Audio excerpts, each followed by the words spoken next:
हामीले मात्र सुनिराख्दै गर्दाखेरि मात्रै देखिराख्दा गर्दाखेरि र त्यसलाई चाहिँ हामीले साँच्चीकैको आफ्नो जीवनमा आफ्नो व्यवहारमा त्यसलाई चाहिँ अपनाएनौँ भने यो कार्यक्रमको चाहिँ कुनै पनि अर्थ रहँदैन। त्यही भएर यो कार्यक्रमको अर्थ र गरिमा राखिदिनलाई तपाईहरुले साँच्चीकैको जुन तपाईहरुले चाहिँ हेर्नुभयो सुन्नुभयो र आफूलाई अनुभव पनि गर्नुभयो त्यो कुरालाई चाहिँ कार्यान्वयन गरिदिनु हुन पनि तपाईहरु माझमा चाहिँ अनुरोध गर्नलाई चाहन्छु। र सँगसँगै यहाँ एउटा पोजिटिभको कुराकानी पनि हुन्छ। कस्तो हुन्छ हामीले हेर्नुपर्ने दृष्टिकोण जुन हाम्रो हुन्छ ट्राफिक प्रति र ट्राफिकले पनि जुन चाहिँ ड्राइभरहरू हाम्रो चालकहरू प्रति जुन चाहिँ हेर्नुपर्ने दृष्टिकोण हुन्छ त्यसमा चाहिँ सकारात्मकको भावना हुनु पर्यो, पोजिटिभनेसको भावना हुनु पर्यो। यदि पोजिटिभनेसको भावना चाहिँ यदि हुँदैन भने यी कुराहरू चाहिँ कहिले पनि काम लाग्ने कुरा हुँदैन, कार्यान्वयन हुने कुरा हुँदैन।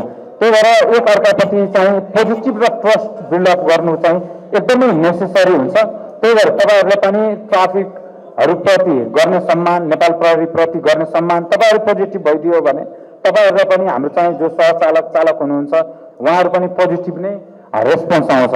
र अर्को कुरा जुन चाहिँ सरकारले गर्नुपर्ने हामीले चाहिँ जुन कार्यहरूको कुराहरू हेरिराखेका छौँ, जुन चाहिँ भौतिकसँग जोडिएको कुराहरू छ, जुन चाहिँ ट्राफिक लाइट्सहरूसँग जोडिएको कुरा छ, जुन चाहिँ लेनको कुराहरू हामी गऱ्यौँ त्यसमा चाहिँ नेपाल सरकारले चाहिँ हामीसँग इकोनोमिकल्ली हेर्ने हो भने हामी इकोनोमिकल्ली पनि हल्का ब्याक परेकै कन्ट्री छ, जसको कारण चाहिँ हामीले चाहेको खण्डमा चाहिँ सबै कुरा गर्नलाई सकिराखेको छैनौँ। त्यसर्थ हामीसँग भएको स्रोत साधनमै पनि हामीले चाहिँ त्यसलाई एड्रेस गरेर मिलाएर चाहिँ अगाडि बढ्नलाई पर्दछ। हाम्रो मन्त्रालय अन्तर्गत जुन चाहिँ जहिले पनि खेलकुद मन्त्रालय मात्र भन्छ क्या, हामीलाई चाहिँ युवा भन्ने कुरा चाहिँ बिर्साइदिन्छ क्या। र यसमा चाहिँ हामी युवा पाटोलाई चाहिँ फोकस गरेर इच एन्ड एभ्री सेक्टरमा चाहिँ फोकस गरेर अगाडि बढ्नेछौँ। र हाम्रो आजको मूल नारा limit the speed save the life भन्ने जुन छ यो चाहिँ उपत्यकामा मात्र नभइकन नेपालभरि नै यो सन्देश जाओस्।